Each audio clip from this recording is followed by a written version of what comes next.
Hello friends, ಎಲ್ಲರಿಗೂ ನಮಸ್ಕಾರ. ಕವಿತಾ ಕಿರಣ ಲೋಕಕ್ಕೆ ಸ್ವಾಗತ. ಪ್ರತಿಯೊಂದು ಸಂಕಷ್ಟಾರ ಚತುರ್ಥಿಗೂ ಕೂಡ ಅದೇ ಆದಂತಹ ಮಹತ್ವವಿದೆ. ಈ ಮಾರ್ಗಶಿರ ಮಾಸದಲ್ಲಿ ಅಂದರೆ ಧನುರ್ಮಾಸದಲ್ಲಿ ಬರುವಂತಹ ಸಂಕಷ್ಟಾರ ಚತುರ್ಥಿಯನ್ನು ನಾವು ಅಕುರತ ಸಂಕಷ್ಟಾರ ಚತುರ್ಥಿ ಅಂತ ಕರೆಯಲಾಗುತ್ತೆ. ಈ ಅಕುರತ ಸಂಕಷ್ಟಾರ ಚತುರ್ಥಿಯನ್ನು ನಾವು ವಿಶೇಷ ದೀಪಗಳೊಂದಿಗೆ ಆರಾಧನೆಯನ್ನ ಮಾಡೋದ್ರಿಂದ ನಮ್ಮ ಕೋರಿಕೆಗಳು ಮತ್ತೆ ಜೀವನದಲ್ಲಿ ಯಶಸ್ಸು ಮತ್ತು ಸಮೃದ್ಧಿಯನ್ನ ಪಡ್ಕೋಬಹುದು. ಮಾರ್ಗಶಿರ ಮಾಸದ ಕೃಷ್ಣ ಪಕ್ಷದಲ್ಲಿ ಬರುವಂತಹ ಈ ಅಕುರತ ಸಂಕಷ್ಟಾರ ಚತುರ್ಥಿ ಶನಿವಾರ 30ನೇ ತಾರೀಕು 9:45 ಇದು ಪ್ರಾರಂಭವಾಗುತ್ತದೆ. 31ನೇ ತಾರೀಕು ಭಾನುವಾರ 11:55 ಇದು ಮುಕ್ತಾಯವಾಗುತ್ತದೆ. ನಾವು ವಿಶೇಷವಾಗಿ ಶನಿವಾರ ದಿನದಂದು ಈ ಸಂಕಷ್ಟಾರ ಚತುರ್ಥಿಯನ್ನು ಆಚರಣೆಯನ್ನು ಮಾಡಬೇಕು. ಯಾಕಂದರೆ ಚತುರ್ಥಿಯ ತಿಥಿಯು ಒಂದು ಸಾಯಂಕಾಲದ ಸಮಯದಲ್ಲಿ ಚಂದ್ರೋದಯ ಸಮಯದಲ್ಲಿ ಸಂಕಷ್ಟಾರ ಚತುರ್ಥಿಯ ತಿಥಿಯು ಬರಬೇಕು. ಆಗ ಮಾತ್ರ ಅದನ್ನು ಸಂಕಷ್ಟಾರ ಚತುರ್ಥಿ ಅಂತ ನಾವು ಆಚರಣೆಯನ್ನು ಮಾಡಲಾಗುತ್ತದೆ. ಯಾವುದೇ ಒಂದು ಪೂಜೆ ಆಗಿರ್ಬೋದು, ಸಂಕಷ್ಟಾರ ಚತುರ್ಥಿಯಲ್ಲಿ ಸೂರ್ಯೋದಯದ ಸಮಯಕ್ಕಿಂತ ಚಂದ್ರೋದಯದ ಸಮಯವನ್ನು ಬಹಳ ಮುಖ್ಯವಾಗಿ ನಾವು ಗಣನೆಗೆ ತೆಗೆದುಕೊಳ್ತೀವಿ. ಆದ್ದರಿಂದ ಚತುರ್ಥಿ ಆಚರಣೆಯು ಸಾಯಂಕಾಲದ ಸಮಯದಲ್ಲಿ ಚತುರ್ಥಿ ತಿಥಿಯು ಬಹಳ ಮುಖ್ಯವಾಗಿ ಇರಬೇಕು. ಸಾಯಂಕಾಲದ ಸಮಯದಲ್ಲಿ ಅಂದರೆ ಚಂದ್ರೋದಯದ ಸಮಯದಲ್ಲಿ ಚತುರ್ಥಿ ತಿಥಿಯು ಇರಬೇಕು. ಆಗ ಮಾತ್ರ ಅದನ್ನು ನಾವು ಸಂಕಷ್ಟಾರ ಚತುರ್ಥಿ ಅಂತ ಕರಿತೀವಿ. ಆದ್ದರಿಂದ ಇವತ್ತು ಚತುರ್ಥಿ ತಿಥಿಗೆ ಬಹಳಷ್ಟು ಒಂದು ಮಹತ್ವವನ್ನು ನಾವು ಕೊಡ್ತೀವಿ. ಹಾಗೆಯೇ ಶ್ರೇಷ್ಠತೆಯಿಂದ ಪೂಜೆಯನ್ನು ಮಾಡಬೇಕು. ಬೆಳಿಗ್ಗೆನೆ ಬ್ರಾಹ್ಮಿ ಮುಹೂರ್ತದಲ್ಲಿ ನಾವೆದ್ದು ಸ್ನಾನಾದಿಗಳನ್ನೆಲ್ಲ ಮುಗಿಸಿ ನಾವು ಪೂಜೆಯನ್ನು ಮಾಡ್ಕೊಬೇಕಾಗುತ್ತೆ. ಅದರಲ್ಲೂ ಕೂಡ ಉಪವಾಸವಿದ್ದು ಸಂಕಷ್ಟಾರ ಚತುರ್ಥಿಗೆ ಗಣೇಶನಿಗೆ ದೀಪ ಧೂಪವನ್ನು ತೋರಿಸಿ ನಾವು ನೈವೇದ್ಯವನ್ನು ತೋರಿಸಿ ಸಾಯಂಕಾಲದವರೆಗೂ ಕೂಡ ನಾವು ಉಪವಾಸವನ್ನು ಮಾಡಬೇಕು.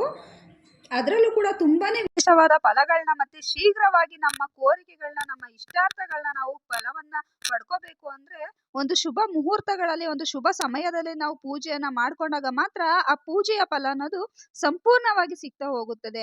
ಅಂತ ಸಮಯ ಯಾವುದು ಅಂತ ನಾನು ಇವಾಗ ತಿಳಿಸ್ಕೊಡ್ತಿದ್ದೀನಿ. ಆ ಸಮಯದಲ್ಲಿ ಪೂಜೆಯನ್ನ ಮಾಡ್ಕೊಂಡ್ರೆ ತುಂಬಾನೇ ವಿಶೇಷವಾಗಿ ಫಲಗಳನ್ನ ಶೀಘ್ರವಾಗಿ ಪಡ್ಕೋಬಹುದು. ನಮ್ಮ ಇಷ್ಟಾರ್ಥಗಳೆಲ್ಲ ಬಹು ಬೇಗನೆ ಈಡೇರ್ತವೆ ಅಂತ 7:58 9:20 ವಿಶೇಷ ಯೋಗ ಪ್ರಾಪ್ತಿಯಾಗುತ್ತದೆ. ಈ ಸಮಯದಲ್ಲಿ ಪೂಜೆಯನ್ನ ಮಾಡ್ಕೋಬಹುದು. ತದನಂತರದಲ್ಲಿ 10:45 12:11 ಕೂಡ ವಿಶೇಷ ಯೋಗವನ್ನ ಕೊಡುತ್ತದೆ. ಈ ಸಮಯದಲ್ಲೂ ಕೂಡ ನೀವು ಪೂಜೆಯನ್ನ ಮಾಡ್ಕೋಬಹುದು.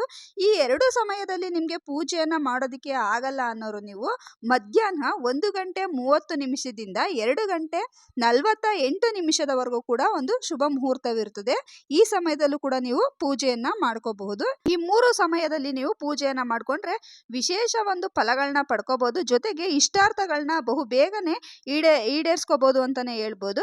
ಜೊತೆಗೆ ನಾವು ಬೆಳಿಗ್ಗೆಯಿಂದ ನಾವು ಉಪವಾಸವಿದ್ದು ಗಣೇಶನಿಗೆ ಪೂಜೆ ಪುನಸ್ಕಾರಗಳನ್ನ ಸಲ್ಲಿಸಿ ವಿಶೇಷವಾಗಿ ಗರಿಕೆಗಳನ್ನ ನಾವು ಗಣೇಶನಿಗೆ ಅರ್ಪಿಸೋದ್ರಿಂದ ನಮ್ಮ ಕೋರಿಕೆಗಳು ಬಹು ಬೇಗನೆ ಫಲವನ್ನ ಕೊಡುತ್ತೆ ಅಂತಾನೆ ಹೇಳ್ಬೋದು. ಅದರಲ್ಲೂ ಕೂಡ ಪಂಚಮುಖಿ ಒಂದು ದೀಪಾರಾಧನೆಯನ್ನ ಸಂಕಷ್ಟಾರ ಚತುರ್ಥಿ ದಿನ ಮಾಡೋದ್ರಿಂದ ನಮ್ಮ ಜೀವನದಲ್ಲಿ ಬರುವಂತಹ ಆರ್ಥಿಕ ಸಮಸ್ಯೆಗಳಾಗಿರ್ಬೋದು, ಅಡೆತಡೆಗಳಾಗಿರ್ಬೋದು, ಏನೇ ಒಂದು ಸಂಕಷ್ಟಗಳಿದ್ರು ಕೂಡ ತುಂಬಾನೇ ಬೇಗನೆ ಪರಿಹಾರ ಸಿಗುತ್ತೆ ಅಂತ ಹೇಳಲಾಗುತ್ತೆ.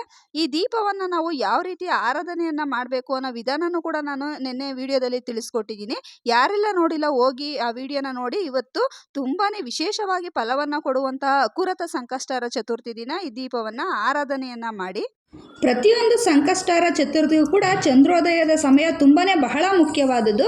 ಈ ಅಕುರತ ಸಂಕಷ್ಟಾರ ಚತುರ್ಥಿ ದಿನ ಚಂದ್ರೋದಯದ ಸಮಯ ರಾತ್ರಿ 9:05 ಇರುತ್ತದೆ. ಯಾರೆಲ್ಲ ಒಂದು ಉಪವಾಸವಿದ್ದು ಈ ಅಕುರತ ಸಂಕಷ್ಟಾರ ಚತುರ್ಥಿಯ ಒಂದು ವ್ರತವನ್ನು ಮಾಡ್ತಿರ್ತೀರೋ ಚಂದ್ರನಿಗೆ ಅರ್ಘ್ಯವನ್ನು ಬಿಟ್ಟು ತದನಂತರದಲ್ಲಿ ಒಂದು ಗಣೇಶನಿಗೆ ಆರತಿಯನ್ನು ಮಾಡಿ ನೀವು ಉಪವಾಸವನ್ನು ಮುರಿದು ನೀವು ಲಘು ಸಾತ್ವಿಕ ಆಹಾರವನ್ನು ನೀವು ಸೇವಿಸಬಹುದು. ನೋಡಿದ್ರಲ್ವ ಸ್ನೇಹಿತರೆ, ಇವತ್ತಿನ ಈ ಚಿಕ್ಕ ಮಾಹಿತಿ ನಿಮಗೆಲ್ಲ ಇಷ್ಟ ಆಗಿದ್ರೆ ಯಾರೆಲ್ಲ ನಮ್ಮ ಚಾನಲ್ನ ಹೊಸ್ದಾಗಿ ನೋಡ್ತಿದ್ರೋ ಪ್ಲೀಸ್ ಫ್ರೆಂಡ್ ರಿಕ್ವೆಸ್ಟ್ ಮಾಡ್ತಿದ್ದೀನಿ, ನಮ್ಮ ಚಾನಲ್ನ ಸಬ್ಸ್ಕ್ರೈಬ್ ಮಾಡ್ಕೊಂಡು ನೋಡಿ.